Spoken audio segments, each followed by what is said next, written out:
Boa noite, pessoas. E lá estou eu citando minha irmã. Eu me chamo Camila Santino. Hoje eu serei a host, eu e Tamires. Quer dizer, Tamires vai chegar daqui a pouquinho.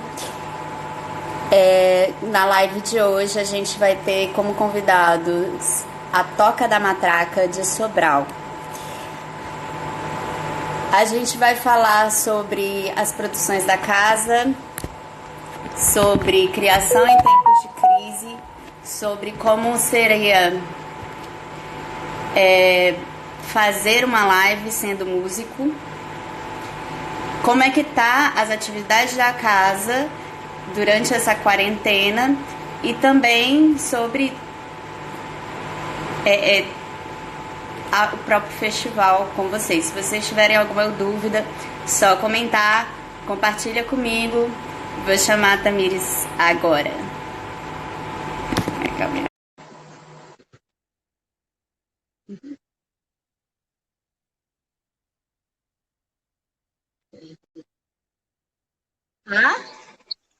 Oi, Oi! oi galera que tá online, tudo bom com vocês? Como a Camila estava dizendo, né, a gente vai tirar um bate-papo hoje com o coletivo e a Casa de Criação Toca da Matraca, que os meninos vão falar um pouco sobre o processo criativo da casa, sobre como eles constroem as parcerias. E eles também vão, como banda, assim como o coletivo Toca da Matraca, né? O coletivo Toca da Matraca com o porta-banda Procurando Calu, que posteriormente eles vão também estar aqui no processo do festival como banda. Mas vamos falar hoje sobre o coletivo Toca da Matraca e a Casa de Produções e Criações e Profusão de Arte, que está em Sobral, que já expandiu seu material tanto para o Ceará como para fora dele também, e que tem mais ou menos um ano de criação, um pouco mais de um ano de criação. E eles vão conversar um pouco para a gente como foi esse processo que eles chegaram até aqui, né? Camila? A Toca, ela é uma casa de artistas. Ela foi iniciada em 2018. Quem são os integrantes, Tamires? Todos eles? A Toca é composta pela banda Procurando Calu, que é GG, Raul, Rodrigo, Zeca e também outros artistas no teatro, né? Live, eu vou talvez esqueça o nome de todo mundo. O Janda, que está com a gente também no festival. Raimalika, eu e muitas pessoas que chegam para contribuir em parcerias com outros coletivos também. Então, a Toca, ela tem o seu núcleo, ela tem pessoas que trabalham, que moram na casa, mas que estão diretamente se relacionando com outros parceiros, né? Com outros coletivos e com outros artistas. Quem quiser conhecer, fica ali no Largo das Dores, perto do restaurante Delícias, né? Em frente à Igreja das Dores.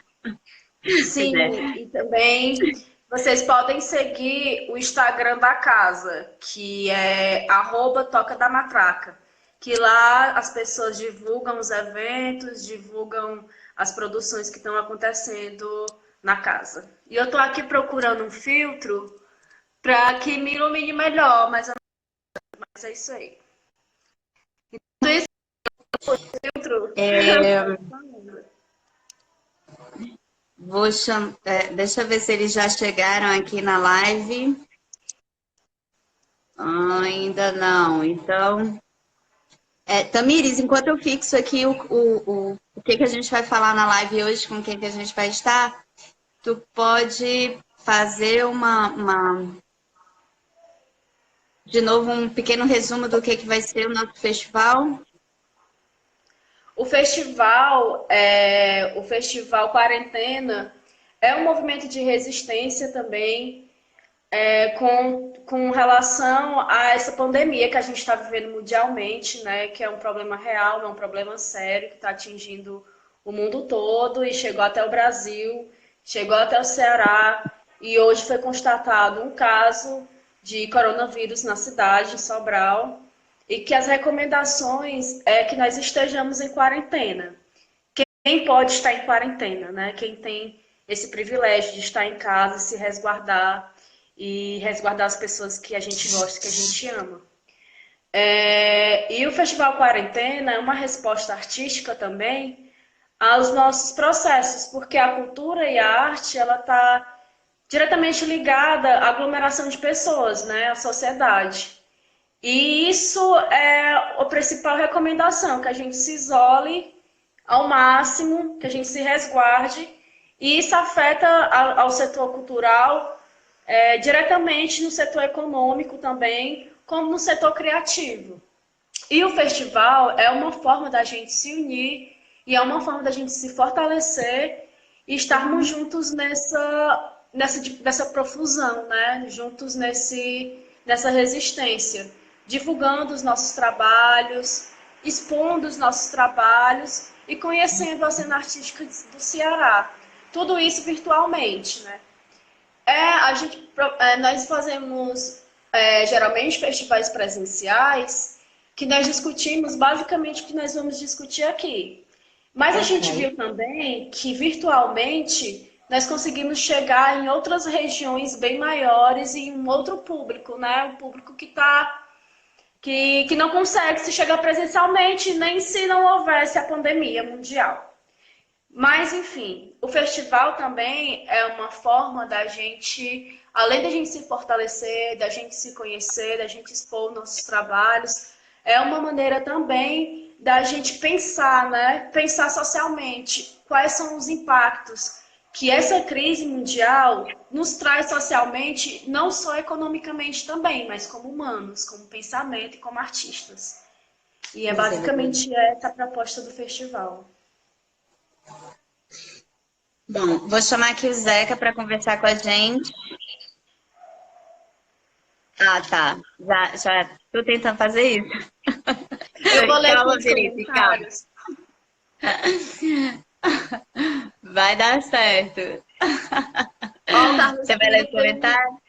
É mais ou menos sobre o coisa. Bem legal. Quem está assistindo essa live tem uma setinha que envia essa live para os seus amigos. Então, se você acha que esse conteúdo interessa para os seus amigos artistas, que interessam para os seus colegas, envia para eles para chegar mais gente no festival e a gente atingir mais pessoas também. Vou chamar agora o... Vai dar certo, gente. Comentário, calma. É o primeiro evento que nós fazemos totalmente online, com ferramentas online, reuniões online e artistas online e nas suas próprias casas. Então, a gente está ainda em processo de se acostumar com todas essas ferramentas. De descoberta. E também, né, é sempre uma descoberta. E aí tem algumas coisinhas pequenas que, né, vai com calma. Vai estar ajustando. Eu vou chamar o Zeca para conversar sobre como é que tá a casa. E aí, enquanto isso, vou fazendo o comentário para fixar. Pode deixar. Beijo. Muito obrigada, Tamiri. Beijão, gente. Estamos por aqui. Compartilhe com os colegas a live e fiquem com o coletivo Toca da Matraca. Beijão.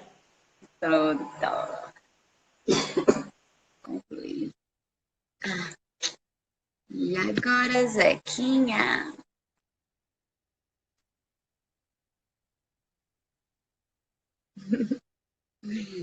Nossa. Mano. Aê!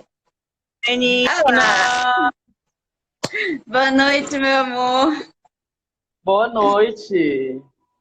Então vamos lá. Vamos? Vamos bem, apesar dos pesares.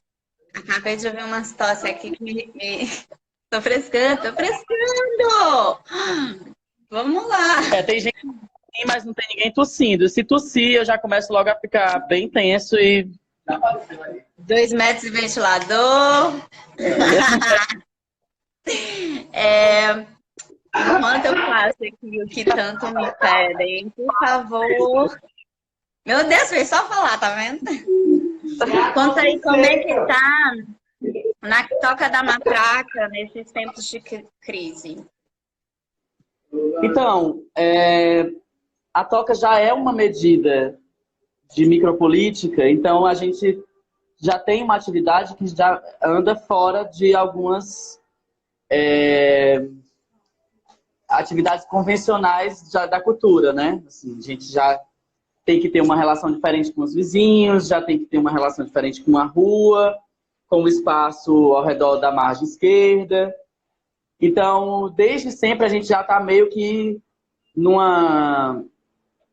precavidos de não atrapalhar a organização da sociedade. Mas, ultimamente, assim, a gente parou o processo de ocupação da casa, os ensaios, essas coisas. Né? Então, assim... Ei, galera. Oi, gente. É porque tem... Desculpa, é porque tem a galera que tá conversando alto aqui, perto. Tá dando pra me ouvir direitinho? Eu consigo. Pessoas... Então, vamos lá. A casa, em momentos de crise, tá parada. Como todas as casas, eu acho. Né, assim, eu acho a medida do Festival Quarentena uma medida interessantíssima, porque além da gente oferecer movimentações artísticas, a gente oferece discussão a respeito do mercado cultural nesse momento de crise em que todo mundo fica parado. Né? Todo mundo tem essa quarentena, ela tira a gente de uma zona de conforto, de estar tranquilo em casa e poder sair para ir para assistir um show. A gente não está podendo assistir um show, os shows foram todos paralisados, né? A exemplo de Sobral, que a prefeitura já anunciou, na verdade não somente Sobral, a prefeitura de Fortaleza, o governo do estado se posicionaram diante da pandemia de, pelo menos, indicar que as pessoas fiquem em casa, né? E que os eventos que tenham aglomeração acima de 100 pessoas não hajam, né? E aí, assim, aqui nunca dá 100 pessoas porque é uma casa pequena. Mas, ao mesmo tempo, a aglomeração com 10 pessoas, com 8 pessoas, já fica todo mundo respirando ali do CO2 já não é mais oxigênio, já é CO2, é um saltando na cara do outro, né? Então, tipo, já apresenta um risco grande de contaminação. E, assim, a casa tem tentado medidas de sobrevivência, assim, né? De pensar como é que a gente vai passar esse tempo de quarentena sem criar. Uhum. Pois é. Como é que vocês estão fazendo isso? Então, começou há 2 dias, né, a quarentena, praticamente. E a gente ainda tá meio paralisado, assim. Algumas pessoas ainda vêm até a casa para trocar uma ideia, pessoas que já andavam na casa, mas ao mesmo tempo a gente tá tendo um cuidado de tentar manter uma distância do resto da sociedade, assim, né? Tipo, de não sair tanto. Tenso é que a gente tem que comprar pão e abastecer a casa, tem água, o cara vem entra com a água, então tem todo esse cuidado. Mas as medidas artísticas de reunião, ensaio, essas coisas, não tem condições. Entendi. Mas, vem cá, vocês já fizeram algum tipo de programação para... Porque, assim, como você disse, os ensaios estão parados. E, de qualquer forma, tem que voltar a trabalhar depois, né? Vocês já fizeram, conversaram sobre isso? Como é que vai ser? Como é que vai ser? Vai voltar quando terminar esse pandemônio? Pois é, eu acho que ainda está muito, como tu falou, tá todo mundo descobrindo, né? Uhum. Então, a gente tá descobrindo como é que faz isso. Eu acho assim, nos grupos, primeiro iniciou uma reação em cadeia de todo mundo falar, gente, o que é isso? O que é que tá acontecendo? A gente nunca passou por isso. Nenhuma das gripes que atingiram o nosso país foram gripes que chegaram nesse nível da gente pensar mundialmente que todo mundo tem que ficar em casa. né? No máximo era lave bem as mãos, passem álcool em gel, não tenha tanto contato. Então, tipo, é difícil. Agora, assim, a gente está tentando pensar de várias formas. Tem editais abertos, por exemplo, então as pessoas estão aproveitando essa quarentena para terminar de escrever seus projetos, para fazer suas inscrições, para tentar garantir alguma coisa para depois desse processo de quarentena, né? Que esperamos muito que cesse. Então, tipo, eu acho que a medida é essa, né? Por enquanto. Me diga uma coisa, explica um pouquinho o que é a toca e o que acontece aí dentro. Certo. Como é que é essa cena cultural que vocês colocam aí? Como é que vocês escolhem? As pessoas escolhem vocês? Então, a toca, a gente começou no Réveillon de 2018 para 2019, quando a gente estava em pânico com a eleição do Bolsonaro. E a gente ficou assim, irmão, não tenho um pingo de coragem nem ânimo de estar no meio da rua confraternizando de uma coisa que eu vou começar o ano de 2019 sabendo que um cara que eu não queria que estivesse na presidência vai estar presidindo o país, dando ordem, sendo autoritário. Eu lembro E aí a gente disso. fez uma na sala da casa. E essa Jam Session virou uma coisa que a gente não imaginava. Uns amigos vieram e tal. Uma galera apareceu, assistiu. No entanto, a gente perdeu a hora da virada. A gente foi parar a Jam Session 2 horas da manhã, quando a gente se tocou que tinha virado o ano para 2019 e a gente tinha sobrevivido à virada. E aí, desde então, a gente decidiu botar em prática uma ideia que a gente tinha sempre, que era ocupar as casas que a gente morava, que já aconteciam, pequenas jam sessions de amigos, ocupar com outros artistas. Sei lá, fazer de uma maneira que as pessoas não parassem de tocar, mesmo quando não tivessem oportunidade. E aí surgiu, assim, o ano de 2019 todo, as ocupações todas foram propostas dos artistas, né? Os artistas propunham o seu trabalho e a gente criava uma ocupação que conversasse com a ideia desse artista. Aí a gente teve um momento que surgiu a invasão domiciliar, que é uma ocupação já fixa da casa, que ela surgiu quando a gente ocupou a casa no primeiro quarto teve a prestação do Corpoco, que é uma obra do Felipe Castro com o Rodrigo Brasil, que são duas pessoas que contribuem com a casa. Teve na sala uma instalação cênica com o Nós de Dança, que no caso estava o Souza e eu esqueci o nome dele, dizem que ele é o Romário, o Souza e o Romário. E vieram a banda Lascou e o Matheus fazendo rock, que são de Fortaleza. E aí a gente fez a invasão domiciliar a primeira vez, que virou uma ocupação já fixa, que a gente não precisou mais criar uma outra ocupação para artistas. Então, quando vinham artistas de fora, ou a gente fazia invasão domiciliar, ou a gente se adequava ao trabalho deles. Mas, no caso das ocupações da casa, são sempre as propostas dos artistas. Inclusive, a gente sempre diz, olha, proponha, diga como é o seu trabalho, o que é que você pretende fazer, para a gente também não propor uma ideia que não vá conversar com a sua, né?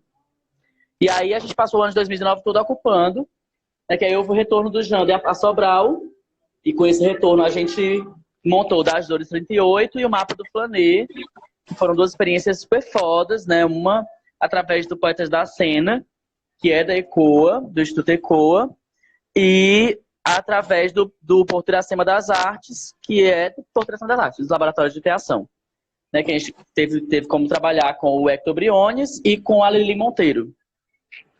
E aí, assim, a partir disso, a Toca acabou também virando um grupo de obras cênicas performáticas na rua, né? Nos espaços específicos. Interessante você falar isso, foram ocupações e as ocupações da própria rua, que você falou, o Flanê, né? E vocês fizeram também, estiveram nas Das Dores. Como é que é essa questão de resistência artística? E assim, agora vocês estão aqui com a gente num festival feito puramente virtual, exatamente como forma de resistência a loucura mundial. E como é que é isso? Estar envolvido com essa resistência cultural?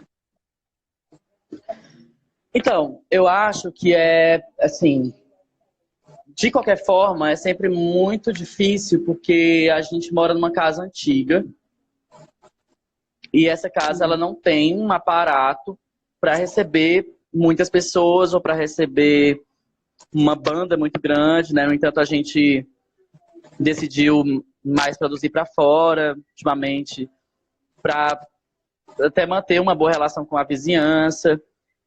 É, de certa forma, uma resistência, mas aí eu acho que não se faz resistência de cara pegando um taco de beisebol e tacando na cara da galera, né? Assim, a gente tem que ir com calma, sem chegar afrontando demais. A gente, com o Das Dores 38, a gente trabalhou a história do Marco Zero da cidade, que é esse espaço onde a gente mora, né? Entre a Igreja da Sé e a margem do rio Acaraú.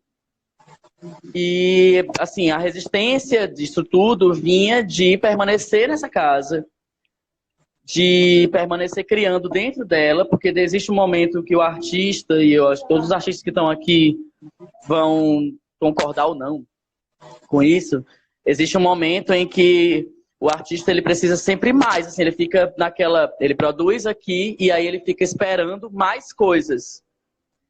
E aí tem um momento também que as instituições não têm como abarcar isso, mas os bares não têm mais como abarcar isso, as casas de show não têm mais como abarcar isso. E aí a gente procura fazer com as próprias mãos, que foi o nosso caso, de ocupar a casa, de fazer nossos shows aqui também, de fazer nossos ensaios. Os ensaios talvez serem abertos, chegar no nível de ser aberto. E eu acho que acho que a resistência ela vem de continuar existindo e demonstrar também que essa também é uma maneira de fazer política e também é uma maneira de fazer cultura dentro da cidade, em que você junta artistas, você fala na real para eles, ó, não vai ter cachê, porque a casa não tem condições de pagar cachê por enquanto, mas a gente passa um chapéuzão, esse chapéu vai totalmente pro artista. Se a gente achar que foi pouco chapéu, tira uma parte do bar quando tem o bar. Então, vai sempre tentando também dar um incentivo ao artista, ver como dá para funcionar ocupando uma casa, né? Acho que o Jander mandou uma pergunta aqui. Pois sim. Zeca, como é que você enxerga a internet como uma rua possível, uma vez que a Toca se propõe a ocupar as ruas e a própria casa? Ei, massa, essa pergunta, Jander, arrasou. Eu enxergo a internet como uma faca de dois gumes, mas ao mesmo tempo que se você souber utilizá-la, você consegue caminhar por uma rua interessante. Eu enxergo a internet como uma rua possível, sim, como uma rua super possível, como uma rua possível de ser ocupada, como uma rua possível de ser moldada, que a gente sabe que certa parte da internet, acho que a Camila vai concordar comigo nessa, de que certa parte da internet que a gente conhece, a gente consegue moldar, mas nós somos muito moldados por ela. Mas a rua também faz a mesma coisa com a gente, enquanto a gente tenta moldar ela, molda a gente. Eu acho que no Mapa do Flanê a gente abriu uma discussão de que a gente não ia só intervir no fluxo da rua, mas ia haver uma resposta dessa intervenção, que era esse fluxo já moldado desse ecossistema, ele ia responder como se fossem anticorpos, né, falando de vírus, e esses anticorpos eles iam moldar a gente de volta, né? Você não intervém na rua sem você ser moldado. Então, assim, há um cuidado com a rua, assim como há um cuidado com a rua chamada internet. Esse fluxo é, inclusive, mais rápido do que as ruas que a gente conhece. E eu acho que há um cuidado, inclusive, de, tipo, num momento como esse, que é super delicado, que é um momento que tá havendo uma pandemia, eu nunca imaginei que ia passar por isso. Eu sou fã de ficção científica, mas estamos nessa, pois é. E assim, uma vez que a Toca se propõe a ocupar as ruas, eu acho que a gente pode ocupar sim a internet. Eu acho que já vem ocupando a internet de certa forma, sendo que de uma maneira convencional. Eu acho interessantíssimo fazer algo que a gente possa discutir, continuar discutindo a cultura, sem estagnar numa questão de que um vírus está ocupando os nossos tempos, né? Então, eu acho muito interessante a gente estar fazendo isso. Ih! Um alô para o Chauí, tá? Mas olha só. Estou mandando um alô para você, Chauí. Como é que vai, Chay? Tudo bom? Tá tudo bem, Chauí?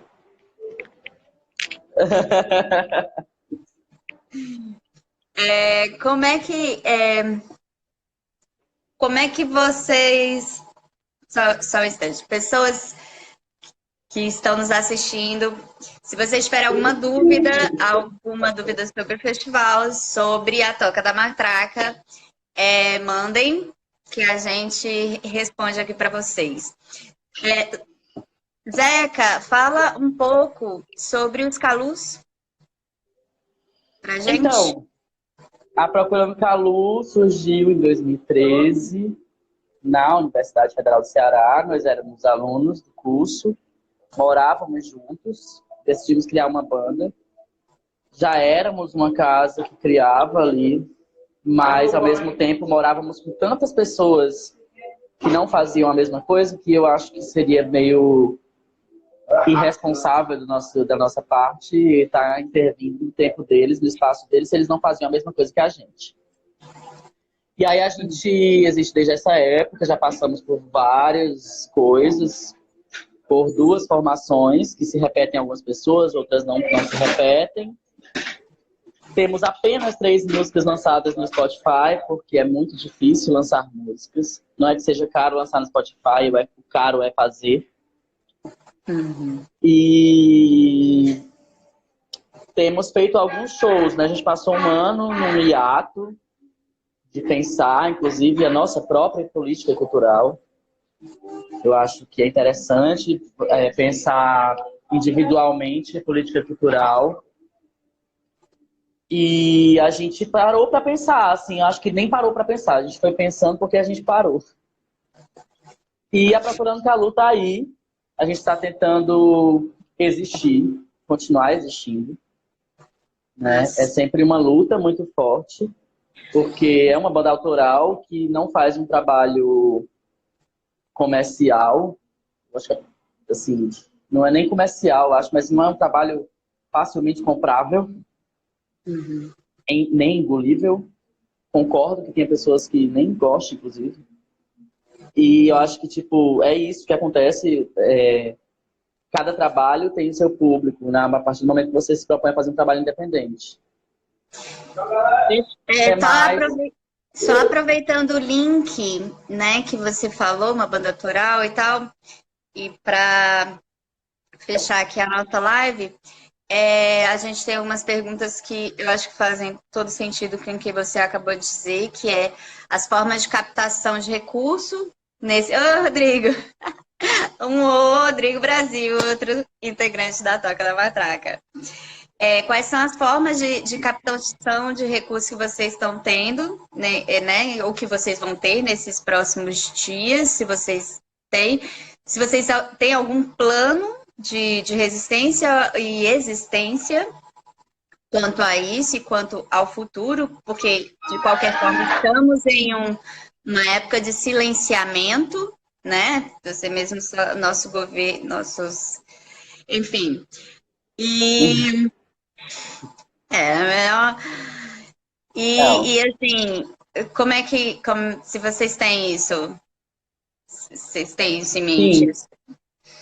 Em mente temos.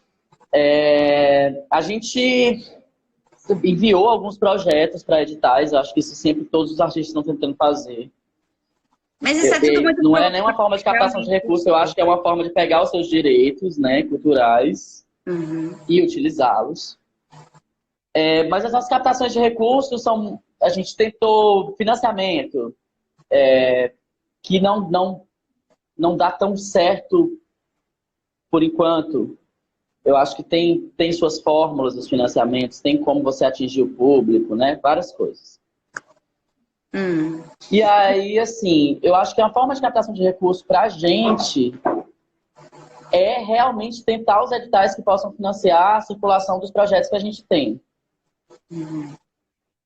por exemplo,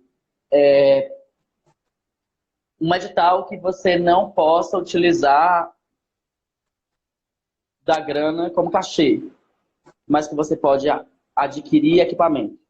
Isso já é algo que financia uma casa, porque aí você consegue adquirir o equipamento que vai ser utilizado em cena e ele acaba permanecendo na casa. Então, assim, eu acho que é utilizar da expertise de cada um, de mesmo não captando recursos, mas com os recursos que tem, conseguir Já utilizá-lo como manter a material. casa, estruturar ela, pegar um cachê que entra e fazer outra coisa. Por enquanto é isso. Porque nós somos uma casa, a gente não tem, por exemplo, um CNPJ de associação que dá para a gente arrecadar mais grana do que 60 mil contos. Muitos do grupo têm MEI, mas aí o MEI também fica impossibilitado de participar de alguns editais, e nesse ano, inclusive, está ficando cada vez mais acirrada essa ideia do MEI não participar de alguns editais, somente CNPJs grandões, né? Então, assim, fica mais difícil. A gente sabe que a gente não tem uma lei estadual de captação de recursos, né? Pernambuco tem, a Bahia tem, né? A exemplo, a gente nunca teve um cearense entrando no Natura Musical, por exemplo, captando recursos. E sim, captação de recursos pra gente só via Rouanet, se é quem tem, né? Então, tipo, eu acho que captação de recursos mesmo é pedir a ajuda do público e captar recursos através de cachê, de outros tipos de editais que possam financiar uma estrutura do grupo. Tem alguma forma das pessoas das pessoas contribuírem com a toca de algum jeito? Tem várias formas. Com as ocupações, a gente passa o chapéu. E o chapéu, ele tem um preço estipulado sempre, né? Uma base. Geralmente é R$2, mas aí a gente, às vezes, aumenta, mas nunca a gente aumenta, assim, muito dificilmente a gente aumenta esse valor. Mas, assim, a base, R$2, o teto, a pessoa que decide, já é uma contribuição, assim. Às vezes fica difícil de entender que a casa está precisando dessa grana, mas morar numa casa na margem esquerda do Rio Acaraú, num lugar que é uma especulação enorme, a casa chega a ser cara, inclusive para a estrutura que ela tem. E a gente pede essa ajuda do público através desse chapéu. Tem o chapéu da casa, tem o chapéu do artista. Geralmente as pessoas colocam os dois chapéus. São dois. Só que as pessoas colocam o que elas podem colocar. Eu também não posso cobrar delas o que elas não podem colocar. A gente reconhece quem é o nosso público. A gente reconhece que a margem, por mais que seja um espaço elitizado visualmente, é um espaço ocupado, inclusive, por pessoas periféricas que querem beber dessa cultura, mas que talvez não tenham condições de trocar R$2,50 do vinho para dar no chapéu. Eu também preferiria beber o vinho. E estar na casa. A gente também não pode proibir das pessoas entrarem na casa. Então, assim, tem essa maneira de contribuir com o chapéu. Tem a maneira de contribuir comprando do bar da casa, quando tem o bar da casa. Quando a gente vende alguma coisa, ela faz um bazar, faz um brechó, vende uns livros. Ou quando a gente faz um financiamento e a gente está com uma conta lá no nosso Instagram, da Toca da Matraca, bota o número da agência, da conta e pede o valor que for possível para a pessoa dar. Assim, a gente fez isso no Mapa do Flanê, algumas pessoas fizeram. A gente, assim, sempre é uma alternativa, né? Eu acho que sempre é uma alternativa, mas ao mesmo tempo, eu particularmente tento respeitar o público de uma maneira que eu sou esse público também, que não tenho condições de estar pagando muito para muita coisa, mas também que não quero deixar de pagar. Eu acho que se a gente abrir um costume de estar pagando para ver a arte, é interessantíssimo, assim. Inclusive, é uma coisa que eu queria dizer, que a gente não se incomode em pagar por artistas da casa. E da casa que eu falo não é da Toca, é de Sobral. Esse lugar locais. Pagar uma coisa por um artista local, porque esse artista local ele não tem como se financiar. Às vezes a gente mostra muito glamour, mas é tudo brechó, gente. Entendeu? Sim. É um negócio assim, assim, tirei uma onda, mas é tipo. Sim. Parece Existia. pouco, mas não é coluna, não. É palco. Você sobe no palco, você já tá brilhando ali. Mas, tipo assim, as pessoas precisam disso, da grana. Não Sim. há a possibilidade da gente competir. São milhares de artistas competindo por vagas curtas em editais.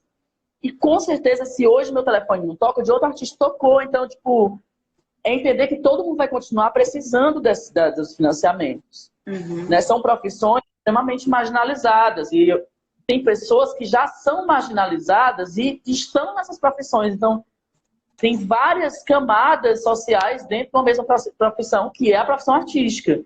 Os artistas independentes estão em uma situação sempre de hoje é uma coisa, amanhã não é mais. Então, Sim. as medidas essa pergunta ela é bem difícil, porque tipo assim, as medidas são sempre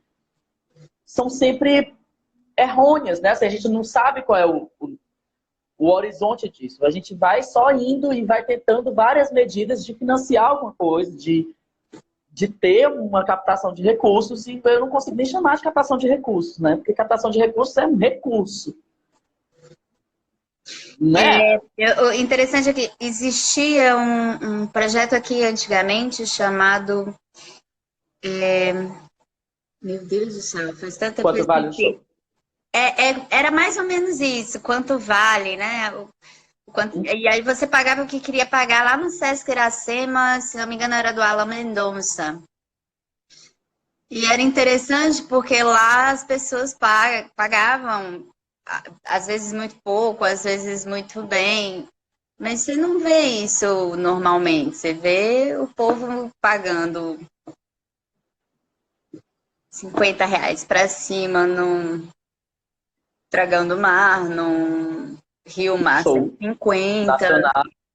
né? Para aqueles shows internacionais, shows nacionais, mas quando vê Procurando Calu, ou um Mar no Meu Mar, ou um.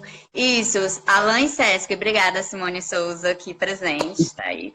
Mas quando vê uma Simone Souza, ou um Procurando Calu, ou um Água de Quartinha, que é de graça, ou um Renegados da Vida, não quer pagar R$ 5. Assim, isso é. Exatamente. E às vezes assim, a gente entra em medidas, por exemplo, procurando Calu, a gente entra em projetos que eles chegam a financiar uma coisa visual, uma divulgação. Porque é necessário. Meu som ele só vai chegar nas pessoas também se ele for ouvido. Mas ao mesmo tempo eu preciso do cachê, eu preciso de várias coisas, eu preciso sobreviver a isso tudo com essas coisas. E aí, nesse caso, a gente entra em alguns projetos de visibilidade para ver se alcança uma visibilidade possível para ser pago. Para ser pago uma entrada, por exemplo, no show. Teve um exemplo, uma vez que a gente ia tocar com uma banda nacional em Fortaleza, e era um evento independente, né? Não ele foi no Dragão do Mar, mas era um evento independente. De uma produção independente. E era R$ 40 a entrada. E eu tenho certeza que não pagaram R$ 40 para ver Procurando Calu. Isso aí eu tenho certeza, porque nunca foi pago R$ 40 para ver Procurando Calu, até porque a gente nunca cobrou esse valor. Mas havia uma banda nacional ali, sendo que naquele dia a gente ia receber cachê e muitas pessoas conheceram nossa banda porque muitas pessoas foram para assistir essa outra banda. Então eles tinham que esperar até a outra banda tocar. Então, isso também, pra gente, vale super a pena. E tinha cachê, às vezes não tem. Às vezes você é obrigado a entender, às vezes você não é obrigado a entender. Então, assim, existem várias formas de sobreviver independentemente. Nenhuma delas é fácil. E eu acho que o que a gente tem procurado são as formas. Não existe a fórmula. Ela não existe. A fórmula não existe. Então, assim, quem vier vendendo fórmula, não acreditem. Né? Não tem fórmula. Inclusive, hoje em dia, que a gente tem uma diversidade muito maior de artistas. Instagram. Que política e gênero e arte estão andando juntos cada vez mais. Então, tipo, tem se discutido isso, as pessoas têm cada vez mais estado em lugares diferentes, fazendo trabalhos diferentes.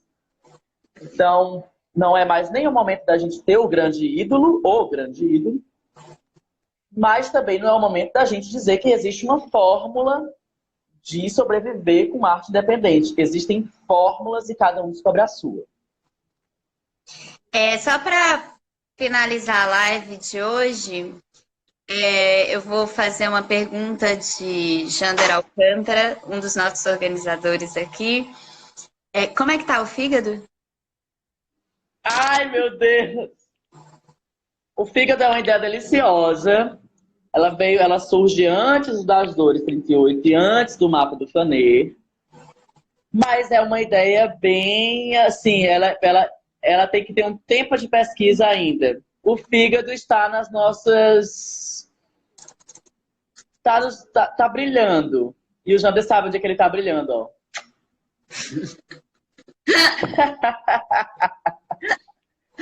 E eu acho que esse símbolo é porque, ó, chega, ó. Que delícia. O fígado é uma delícia. A gente quer continuar com essa ideia. Oi, tá querendo sair? Acho que todos Tá, mas tá apoiam. mesmo.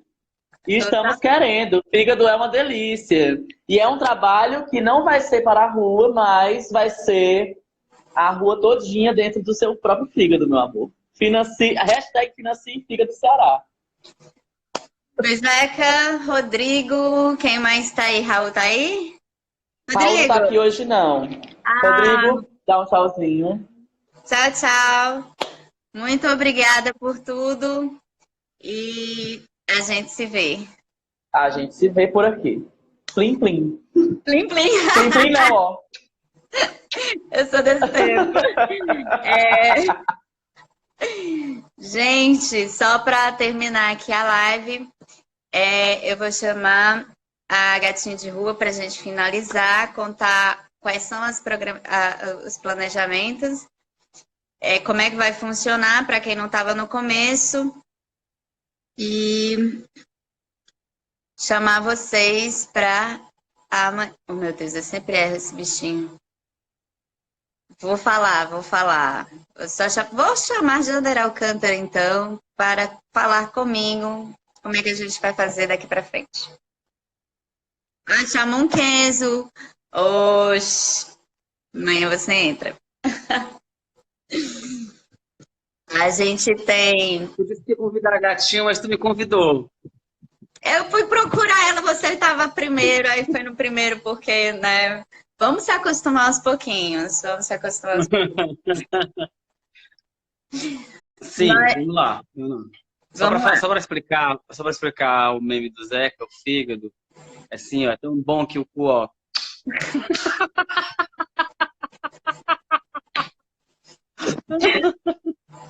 A gente... Mas enfim, Camila, acho que seria importante agora a gente falar como é que vai seguir o festival, né? O que é que a gente tem aí já pensado de daqui para diante. Sim, a gente amanhã faz um guia prático com o Jander Alcântara sobre lives com músicos. Também vamos postar um formulário para quem quiser se inscrever para participar das lives. Dia 19 de março, quinta-feira, teremos a abertura do festival, certo? Compartilhem com todas essas pessoas. No dia 19 serão pessoas convidadas por nós, pessoas mais próximas, para dar tempo da gente ler todos os formulários que forem chegando e fazer a programação direitinho. A gente definiu uma programação mais voltada para depois de quinta-feira, tá? De quinta, sexta a domingo, e para que a gente possa ir fazendo com calma, sem muito desespero, toda a programação e fazer teste. Também vai ter as casas, vou passar para o Jander agora, as casas e os produtores. Não, é o seguinte, acho que O festival a gente planejou para ele acontecer geralmente de quinta a domingo, como a Camila falou. Quinta-feira agora a gente vai ter essa abertura. E aí nessa abertura a gente vai ter alguns convidados. E para quem quiser fazer para depois de quinta-feira, tem um formulário. Mas que casas são essas, Camila, que você está falando? Eu não lembro, não. São casas artistas como a Toca da Matraca. A gente vai ter mais desses lives nos outros dias, certo? Os fins de semana vão ser voltados basicamente para as apresentações. E nos outros dias a gente vai ver com casas artísticas quem gostaria de participar para comentar sobre a casa, como é que tá em tempos de crise. A gente soube, quer dizer, a gente sempre sabe sobre atrasos de cachês, e como é essa dificuldade de manter a casa, sendo que, além de tudo, a gente ainda está confinado dentro de nossas próprias casas. Tá rolando uma hashtag aí que eu Já tem super concordo. hashtag! Bicha Poética no festival. Bicha Poética de quarentena. Estamos querendo Bicha Poética de quarentena conosco. Então já está super convidada. Chegue conosco nesse festival. Pois eu super apoio a inclusive. hashtag Bicha Poética no festival. Vamos viralizar Quinta-feira. essa hashtag. Vamos viralizar essa hashtag aí. A bicha tem poder. Que conseguiu subir esse monte de hashtag. Quinta-feira, acompanhe a programação, né? E vai ter um monte de coisa. O Eric que entrou aí é o Eric. O Eric também tem uma casa de criação lá em Fortaleza. Chegue junto, vamos conversar aí sobre isso tudo. Vai ser massa, viu? Massa, pois Eric, manda mensagem pra gente no direct. Tem um e-mail também, mas eu prefiro no direct. Como tá tudo sempre pelo Instagram, pelo e-mail a gente combina umas coisas mais maiores, mas começa. Depois a gente joga o e-mail aqui. A gente também tem uma página no Facebook que está compartilhando as coisas para lá. Então, a gente vai ficar prestando atenção nas duas redes de qualquer forma. Se vocês conhecerem alguma casa, se vocês estiverem interessados ou souberem de pessoas que estão interessadas, compartilhe o nosso festival e vamos que vamos. Hoje a gente ainda lança o formulário. Tudo der certo.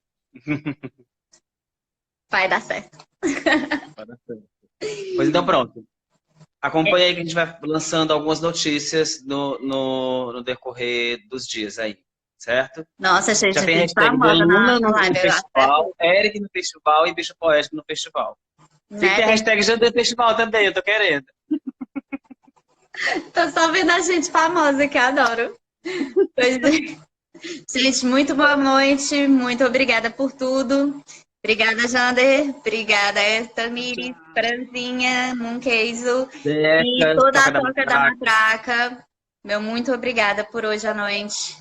A gente volta amanhã. Tchau. Primeiro aqui e depois aqui.